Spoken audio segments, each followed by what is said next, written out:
ফরহাদ মোজা সাহেবের যে আলাপটা আছে যে আসলে আমরা রাষ্ট্র গঠন করতে পারি নাই, ফলে এখন হচ্ছে যে জুলাইয়ের মধ্যে দিয়ে একটা রাষ্ট্র গঠন করতে হবে। সো এটা হচ্ছে যে ধরেন এক ধরনের অ্যাপ্রোচ। সেক্ষেত্রে প্রশ্ন আসবে যে আসলে মুক্তিযুদ্ধ এবং ৭২-এর যে সংবিধান সেটার সাপেক্ষে নতুন যে ধরেন গঠনতন্ত্র বা গাঠনিক মুহূর্ত যেটাই বলেন, সেটা সম্পর্কটা কি হবে।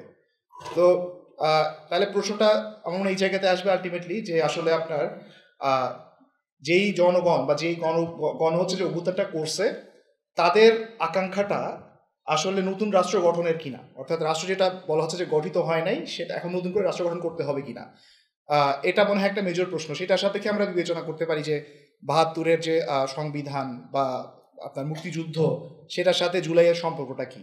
তো আমার মনে হয় খুব মিনিমালিস্টিক ভাবেও যদি আমি বলি যে মানে এখন অনেকে বলতে চাচ্ছে যে জুলাই হচ্ছে যে আপনার মানে মুক্তিযুদ্ধের সময় রাষ্ট্র হয় নাই বা মুক্তিযুদ্ধের সমান কোনো ঘটনা, হ্যাঁ দ্বিতীয় মুক্তিযুদ্ধ, অনেক ধরনের আলাপ হইতেছে।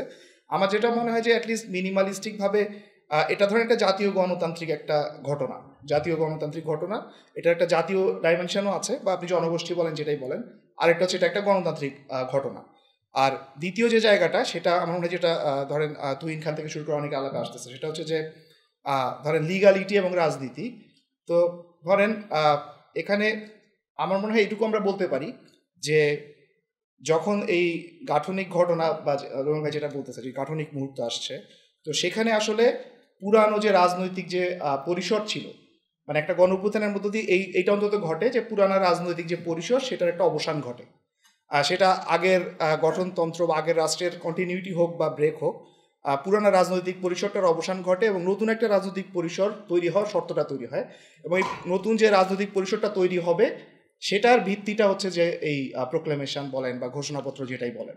তো সেখানে আসলে এটা খুব জরুরি বলা যে রাজনৈতিক দলগুলা বৈশা একটা বন্দোবস্ত করবে বা একটা আপনার এক ধরনের একটা নিজেদের মধ্যে একটা আপোষ মীমাংসা করে একটা ঘোষণাপত্র তৈরি করবে, এটা আমার মনে হয় যে গণ অভ্যুত্থানের সঙ্গে যায় না।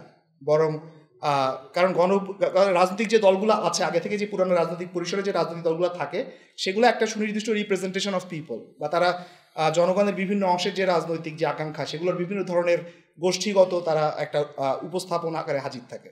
তো যখন গণ অভ্যুত্থান ঘটে যায় তখন আসলে ওই রাজনৈতিক দলগুলোর মধ্য দিয়ে এই নতুন যে রাজনৈতিক বাস্তবতা, এই বাস্তবতাকে কখনোই উপস্থাপন করা সম্ভব না। ফলে এটা শুধু রাজনৈতিক দলগুলো মিলে গণ অভ্যুত্থানের আকাঙ্ক্ষাকে প্রকাশ করবে তাদের নিজেদের মধ্যে একটা আপোষ মীমাংসা করে, এটা কখনো সম্ভব না।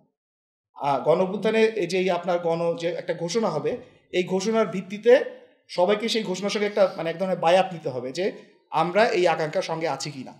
তারপরে সেটার ভিত্তিতে ঠিক হইতে পারে যে আসলে রাজনৈতিক দল বা তথাকথিত রাজনৈতিক যে উপস্থাপন বা রিপ্রেজেন্টেশন সেটা পরবর্তীতে আমরা দেখব যে গঠিত হবে। সেখানে আগের রাজনৈতিক দলগুলো কন্টিনিউ করবে কিনা, নতুন রাজনৈতিক দল গঠিত হবে কিনা সেটা। এখন তাহলে প্রশ্ন আসবে যে মনু ভাই যেটা বলতেছিলেন যে শুধু একটা দলীয় ইশতেহার আকারেও এটা এখন করা যায়। সো এখন যেহেতু সময় চলে গেছে, এখন তার সাধনটা ওভাবে হবে না।